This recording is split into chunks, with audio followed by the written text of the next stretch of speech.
गामिनि जिउआथाय बेबायदिनोसै बांद्राय अखा हाब्लाबो जारला बांद्राय सान्दुं दुंब्लाबो जारला अखा हाबाय थाब्लाबो लामाफ्रानो ओंखारजायै हाब्रु जायो बांद्राय सान्दुं दुंब्लाबो थानो हायै गरम जायो फारसेथिं एसिबो गैयाबा गामिनि जिउ साला आं साइन्टिस्ट जानायमोनब्लाना ओरैबायदि मोनसे मेचिन दिहुनगौमोन ना आङो बांद्राय अखा हायोब्ला जोमैखौ बुखारनानै दसेयाव दोनहरनाय बांद्राय गरम जायोब्ला जोमैखौ लानानै फैनानै अखा हाहोनाय बेबायदि मोनसे मेचिन दिहुनगौमोन आङो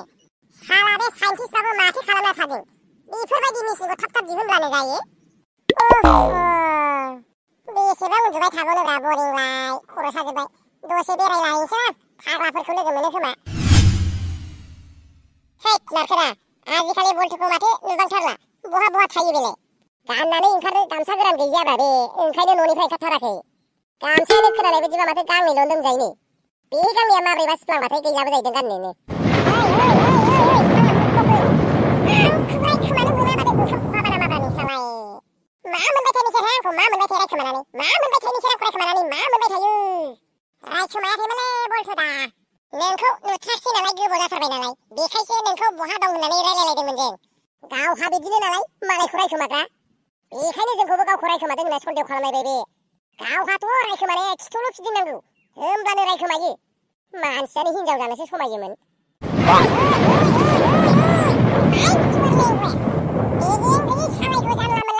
फिदिंबाला जाया मोनथिबाय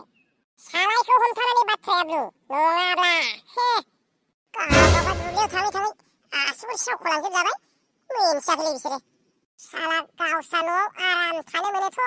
बेखायनो आंखौ बेबायदि सानाखै बिसोरो ओमफ्राय बोरोथो थगायसुला जांख्रायाव लेंहरनो होननाया बेनो जांख्राया जादोंब्लासो ना लेंहरगोन आं नोंसोरखौ आं जांख्रा जायागारा माबोरै लेंहरनांगौ जागोन नोंसोरखौलाय दाबो हाया आरोखि बिदिबा हानो दानो हानो खामलाफोरखौनो मोननो थाङाखै गावहा नों लस खालामदोंलै बल्थुदा नों लस खालामदों हाब मैथा आंलाय माखौ लस खालामनायखोब्रा दाख्लै बैसागाव हाबा लानायब्ला नों आराम दा मोखां नायलाय माइ गायलायनो हाबायमोन औलै मैथा बाहाय लामारनांगौमोनना बे आसामनि डाइरेक्ट रिक्रुटमेन्टआनो जादों आंखौ डाइरेक्ट रिक्रुटमेन्टआलाय मा खालामनायखोब्रा नोंखौलाय डाइरेक्ट रिक्रुटमेन्टआव साख्रि लानानै आराम उनाव हाबा लानोसैलै होनलायना बिफानि सिगाङाव बुंदोंमोन आं माबा दाख्लै आलदासो डिक्लेयार खालामना होलायबाय माबा थार्ड ग्रेड फर ग्रेडआनो माबा एपिएससिनि बायदिसो जानोसैलाय नै जामानो प्रिलिमाव पास जादो बिनि उनाव आरो मेन होबावदो बिनि उनाव आरो बाइबा होबावदो आंखि बेबायदि मोनथाम पास खालामनो हागोनलै बे पास जायाब्लाबोथ' बिफानाव आं हिनजाव बिबा एबार 7 नाम्बार सेन्देलजों खावलायाव 7 नाम्बार दाग खालायनायसो होजाखासिगोन मा खालामनानै लाखोलां खोनानाय बाथ्राफ्रालाय नोंमारगौना मागौब्रा बल्थुदा मा खोनानायखो नोंहालाय मैथा माथो गामसाया गांनैल' होनलायदोंना आंहा गामसा गांनैल' नोंहा मा नांजादों माथो दुगैब्लाबो बेखौनो गानफिनबाय थायो होनलायदों सुवा अखा हाबाथाय आं सुवाखै नोंहा मा नांजादोंब्रा मा नों सुना होनो नामा आंनोलाय सालाफोरजों बेवहाय लाजि फोनांजानोसो फैदां थांलां नोंसोरबायदि लोगोफोरजों लोगो नङा नोंसोरो लाजि फोनांगोन'